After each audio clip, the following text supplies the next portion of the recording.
तो good morning friends, एक और बढ़िया सी वीडियो में आप सभी का स्वागत है। आज की टॉपिक बहुत इंपॉर्टेंट है, ब्लड प्रेशर, हाइपरटेंशन, हाइपोटेंशन यानी कि बीपी का ज़्यादा होना, कम होना।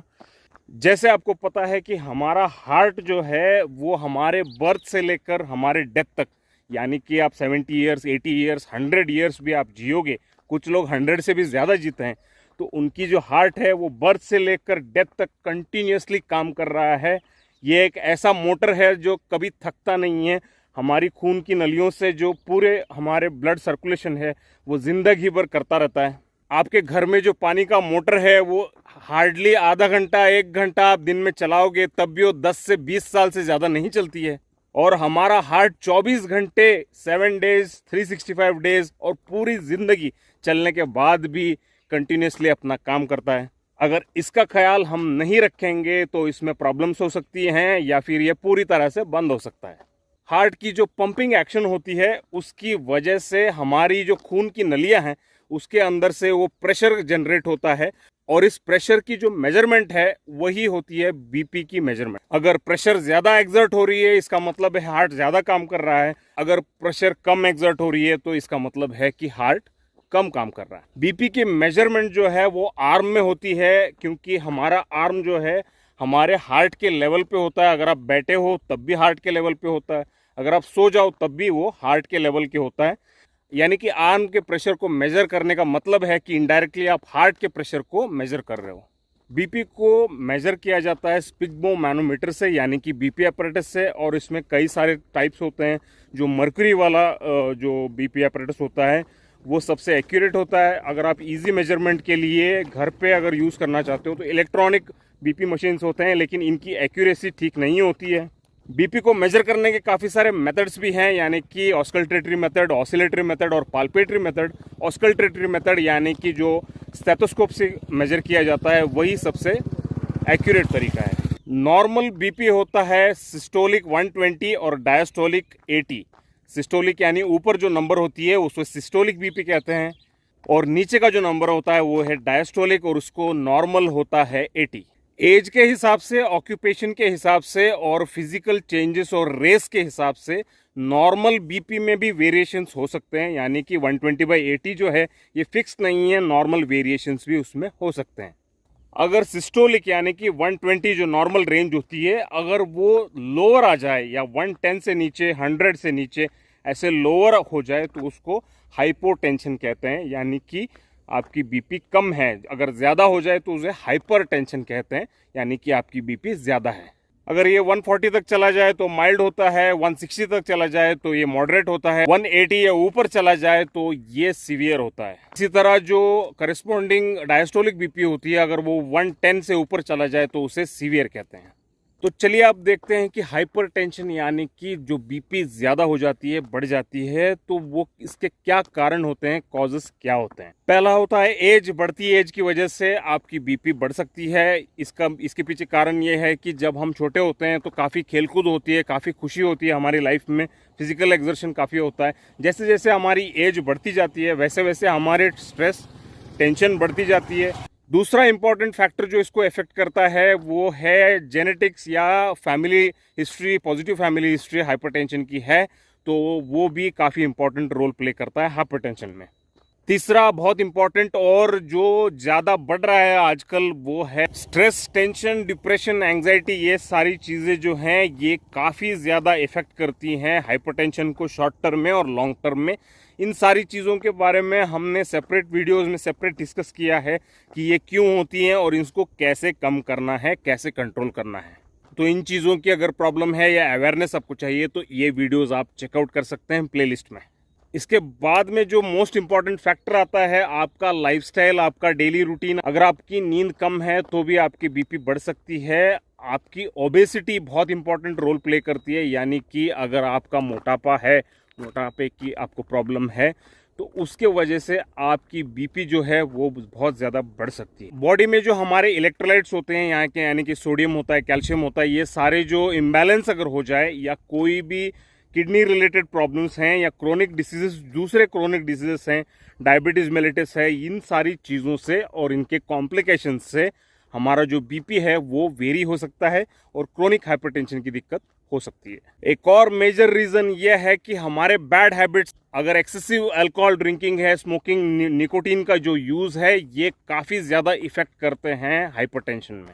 एक्सेसिव फिजिकल एक्सर्शन है, बहुत ज्यादा ओवर नॉर्मल से भी ज्यादा फिजिकल एक्सर्शन, चाहे वो आपके वर्क, एक्सेसिव वर्क के रूप में हो या कोई स्पोर्ट्स या एक्सरसाइज के रूप में हो, स्पेशली जो प्रोफेशनल बॉडी बिल्डर्स हैं, प्रोफेशनल स्पोर्ट्स पर्सन हैं या एंड्योरेंस स्पोर्ट्स जैसे कि मैराथन, अल्ट्रा मैराथन, ट्रायथलॉन, ये सारी जो चीज़ें हैं ये काफ़ी आपके कार्डियोवैस्कुलर सिस्टम पे टैक्सिंग है। और मैंने पहले भी कहा है कि प्रोफेशनल बॉडी बिल्डर्स और जो एंड्योरेंस स्पोर्ट्स के एथलीट्स होते हैं उनकी एवरेज लाइफ जो है वो सिर्फ 57 ईयर्स है। इन सारी चीज़ों को बहुत केयरफुली करना चाहिए। हाइपोटेंशन यानी कि लो बीपी की अगर बात करें तो फ्लूइड लॉस जहाँ पे भी होता है, ये शॉर्ट टर्म में अगर आपको उल्टी होती है, लूज मोशन होती है, आपकी बॉडी की जो फ्लूइड्स है, वाटर और सॉल्ट कंटेंट अगर कम हो जाता है तो इसके वजह से आपकी बीपी जो है वो शॉर्ट टर्म के लिए नीचे आ सकती है। कुछ लोगों को क्रोनिक हाइपोटेंशन रहता है, यानी कि उनकी बीपी जो है वो हमेशा लोअर लेवल्स पे ही मेंटेन होती है, तो उनको खासा ध्यान ये रखना पड़ेगा कि उस लेवल से और नीचे बीपी उनकी ना जाए। तो आपको ये सारे कॉजेस पता चल गए हैं, तो इसके सिम्टम्स क्या होते हैं? इसके कोई सिम्टम नहीं होते हैं। यूजुअली इसके डायरेक्टली कॉम्प्लिकेशंस आते हैं, अगर सिम्टम्स आते भी हैं, गिडीनेस होता है या फिर थोड़े बहुत जो सिम्टम्स आते हैं आप उनको एग्जैक्टली डिफ्रेंशिएट नहीं कर सकते हो या उससे डायरेक्टली आप बता नहीं सकते हो कि आपकी बीपी बढ़ी है। बीपी को रेगुलर चेक करना एक ही इसका ऑप्शन है। हाइपोटेंशन में वीकनेस हो सकती है, चक्कर आ सकता है, आपके नर्वस सिस्टम ट्रिगर हो सकती है, हाथ पैर में झंझनाहट या जो थरथराने की जो फीलिंग होती है, स्वेटिंग हो सकता है, माउथ में ड्राइनेस हो सकता है। ये सारी चीजें आपको हाइपोटेंशन में सिम्टम्स, एक्यूट हाइपोटेंशन में ये सिम्टम्स हो सकते हैं। क्रोनिक हाइपोटेंशन में आपको ऑन एंड ऑफ कमजोरी की फीलिंग जो है वो आ सकती है। हाइपरटेंशन से होने वाली जो कॉम्प्लिकेशंस है वो बहुत डेंजरस होती हैं। पहला होता है कार्डियोवैस्कुलर सीवियर प्रॉब्लम्स होती हैं, हार्ट अटैक्स हो सकते हैं। आपके हार्ट को सप्लाई होने वाली जो खून की नलियां हैं, हार्ट के मसल्स को जो सप्लाई होने वाली खून की नलियां हैं, कोरोनरी आर्टरीज, इसमें कोलेस्ट्रॉल जमने की वजह से उसमें ब्लॉकेज क्रिएट होते हैं।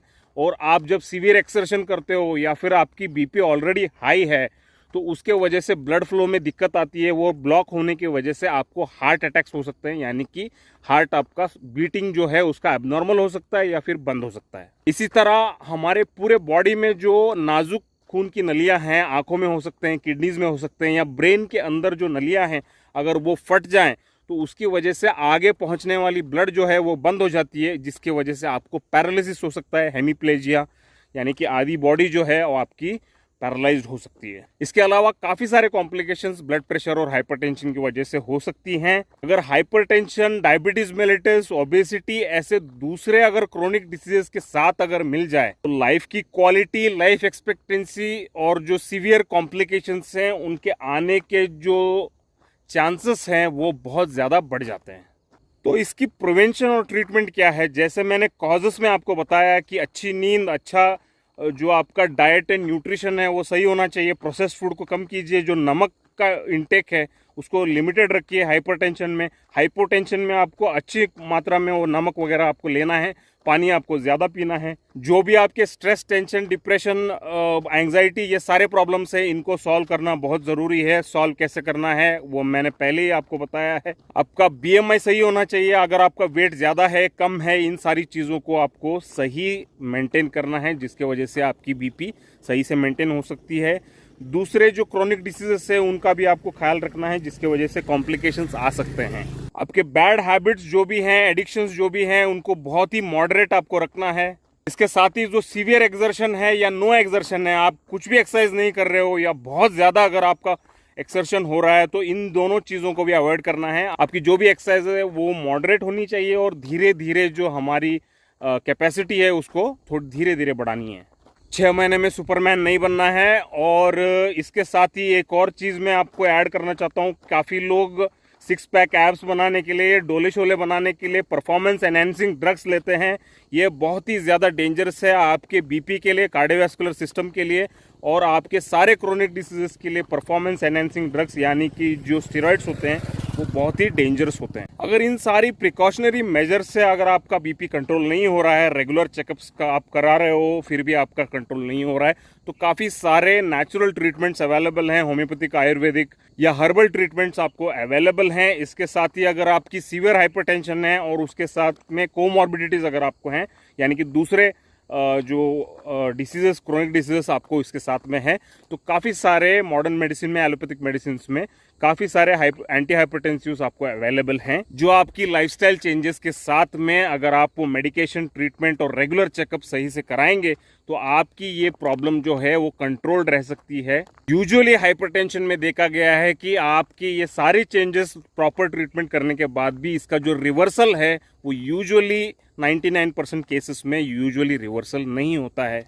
तो अगर आपको बीपी ऑलरेडी नहीं है तो उसको आप प्रिवेंट कीजिए, prevention is better than cure. अगर आपको बीपी ऑलरेडी है, आपको पता नहीं है, तो आपको रेगुलर चेकअप कराना है और उसको डिटेक्ट करना है, बेसल बीपी निकालना है। एक ही बार में बीपी चेक करके आप डिसाइड नहीं कर सकते हो कि आपको बीपी है या नहीं है। 5 बार कंटिन्यूसली बेसल बीपी आपको निकालना है।